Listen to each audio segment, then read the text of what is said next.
En el vídeo de hoy haremos una lámpara de ciudad, usando solo cilindros. Vamos a ello.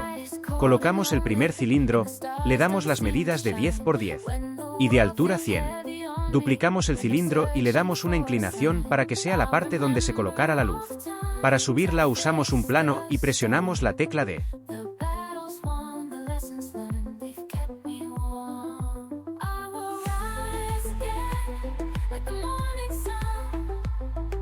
Duplicamos el cilindro con rotación, con cubos huecos le quitamos parte del cilindro para hacer solo la parte de la luz.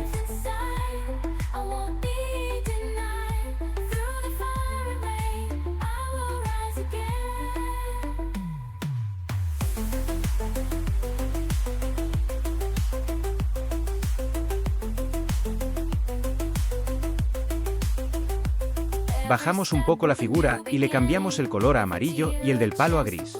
Hasta aquí este mini video de hoy.